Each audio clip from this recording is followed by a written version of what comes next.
Hey everybody, Bridget from Purcell Strong Life. I am just coming at you with a diet update, a vlog update. This is the part 2 of the diet update. So where are we at right now? So right now I'm about 2 years and 1 month-ish postpartum. A recap, we went on a crazy diet journey for the first 18-20 months of birth of my child, and then I was getting some improvement, backslide, some improvement, backslide, some improvement, building up, not going as fast as we wanted. Very restrictive diet, very restrictive living, still on the restrictive side, but it is getting better.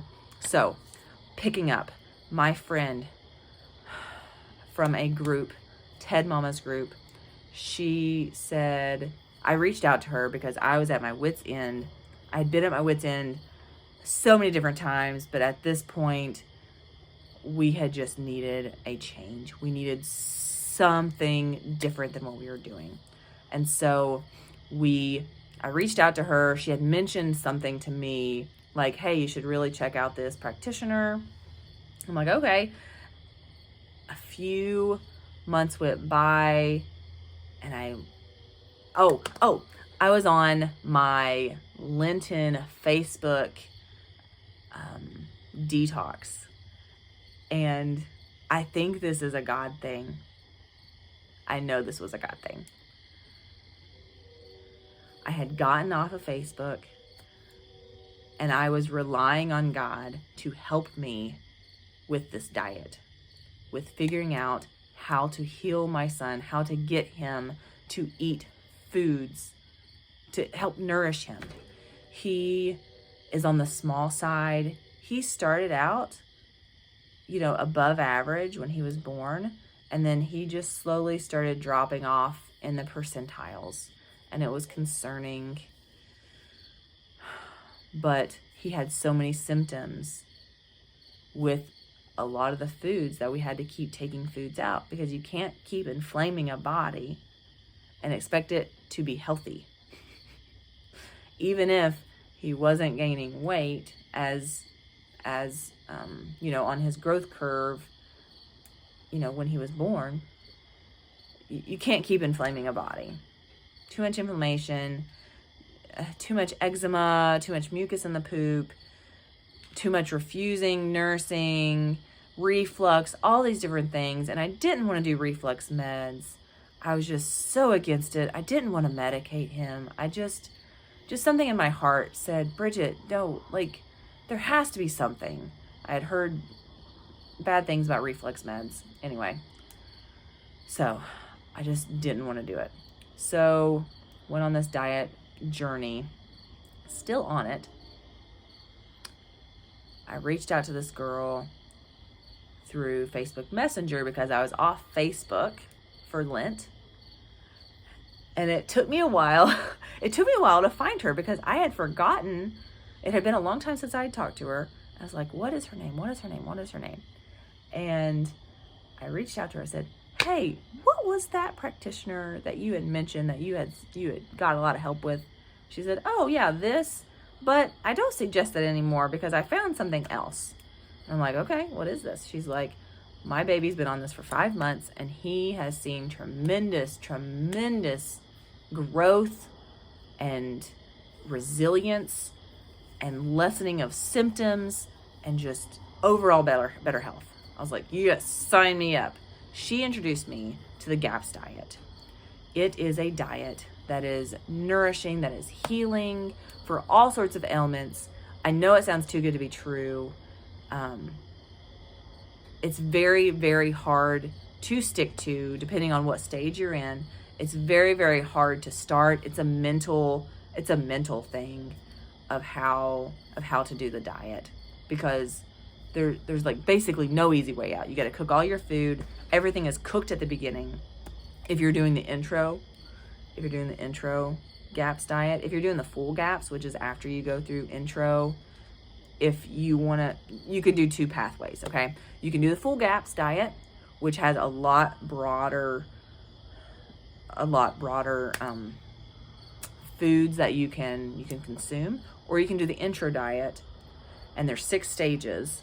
And if you do that, that is supposed to be faster healing, but it's more restrictive, and you gotta, at the very, very beginning, you gotta cook everything from scratch, nothing bought in the store. It's basically detoxing your body of toxins and parasites and all those different things. Yeah, so I was already on this restricted diet, this total elimination diet. I said, we are gonna do intro, because that was more in line with what we were eating anyway.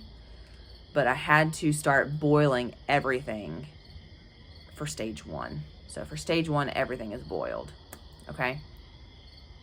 That was the hard part, because I had previously eaten raw fruits and veggies, and that was okay. But I started getting symptoms.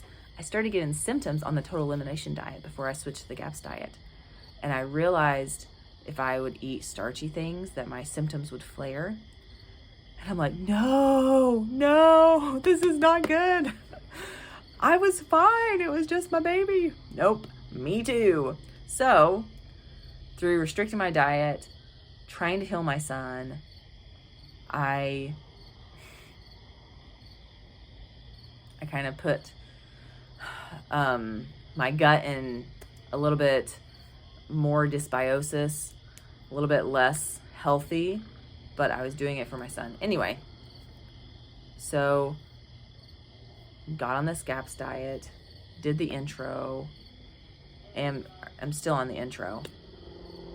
I started in April of 2022. We are turning a corner now into September of 2022. We are turning a corner now. We were turning a corner before, but now it's feeling more doable. It is feeling more doable. I don't feel as stressed. I cook everything that we eat, but nothing is processed, basically. But we have a few raw things here and there. And oh my goodness, I have been feeling just so much better about our resilience. My symptoms are, I haven't been getting many symptoms lately. Oh my goodness, it feels so great. It feels so great. I am so thankful that God cut out Facebook for me and cleared my mind so I could remember something way back when, make a connection, get this information. So pivotal. We still get flares of eczema. My son does, and still get some nasty poops. We still get flares, but he is doing so much better. It is a godsend that God has just been with us. It has been so hard, but God has been with us, and I'm so very thankful. Right now, we're kind of on stage 2, maybe stage 3, but we kind of cheat forward. We feel like we have a little bit of resilience, and I've been encouraged by my health coach, my GAPS health coach, to play around with things, especially if it's grown in my husband's garden. Praise God for a husband that loves to garden because I know there's no pesticides, herbicides, insecticides, nothing on there that he hasn't put on there. So thankful for that. So that has been so wonderful. Yeah. So right now we're on the GAPS diet. We're on the intros, but we kind of cheat forward. I was able to make pumpkin muffins for my son's 2nd birthday, and he didn't have a horrible reaction. He didn't have a horrible reaction. Praise God. Because his first birthday, he didn't have anything. He didn't have a cake. I mean, he still doesn't have cake, but like, I couldn't make him anything. When he was 12 months old, he had no food. He was just nursing. So praise God that he has gotten so much better, so much resilience. He is growing, he is thriving, still on the low end of the percentiles, but he is being steady and he's making some ground. So slow but steady. Let me tell you some healing foods if you feel like you need some healing in your gut. All right, some healing foods and healing protocols, just really quick. Meat stock, not bone broth, meat stock. So what you need are bones with some meat on it, raw meat, and you cook it, and you boil it, okay, until the meat falls off the bones. That meat juice, that stock or broth or whatever people say, that is so healing. Consume that like crazy, okay? But you got to go slow. Consume it like crazy, but go slow. You got to go slow with introducing foods on the GAPS diet because you don't know what you're going to be detoxing out of your body. So, yeah. So you got to go slow. Some other things that you can do, livers, eat tons of livers, organ meat, tons of meat, boil a ton of veggies, Himalayan salt or Celtic salt, unprocessed salt, so very beneficial. Epsom salt baths help with the detox symptoms.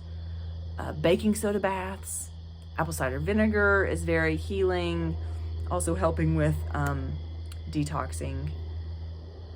Castor oil, putting it on your liver, around your liver, basically your belly, and then sleeping with a heating pad on it. That helps the castor oil seep into your body, into your liver, and it helps to detox as well.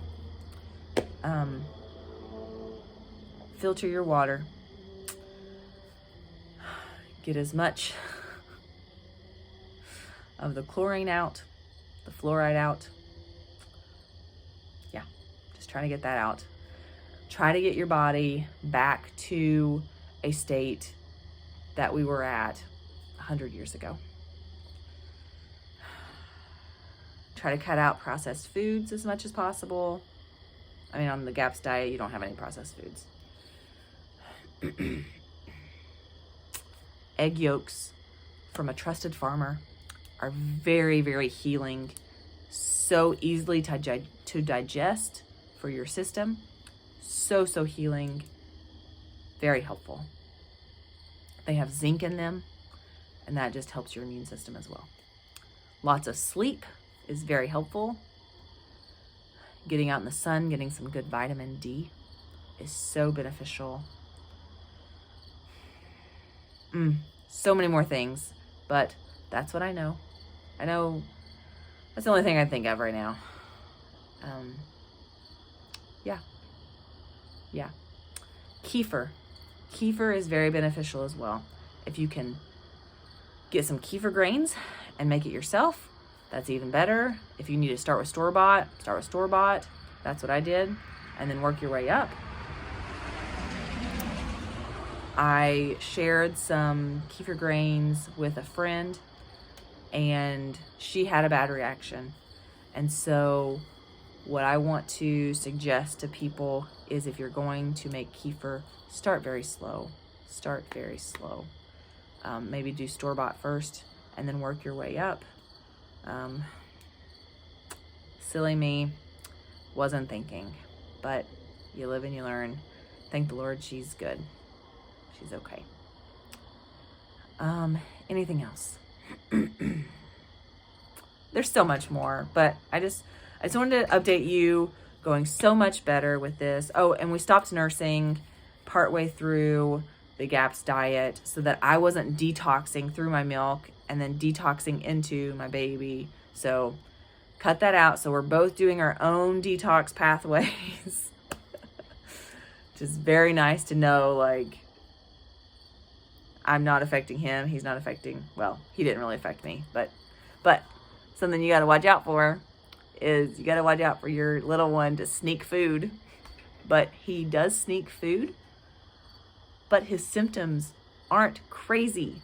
So praise God, praise God. My husband keeps reminding me, he's resilient, Bridget, he's resilient. So he's the voice of reason. And it's good to have a supportive partner to go through this with. I am so, so thankful that my partner has been so supportive in this journey.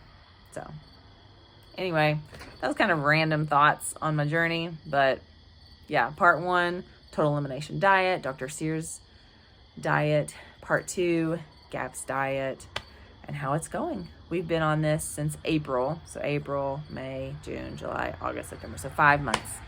And we've been doing really, really well. We've had raw apples and it go okay. I am floored.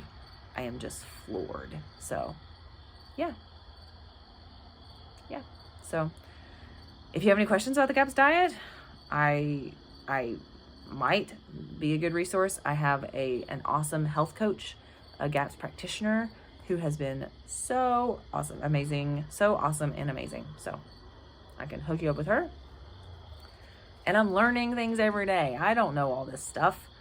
I'm constantly learning, constantly unlearning things that I've learned way back. It's a journey. And giving ourselves grace and each other grace of where we're at, what we've learned, what we've unlearned is just so pivotal. So yeah. If you cared, that's my vlog. That's my diet story thus far. And I am very optimistic.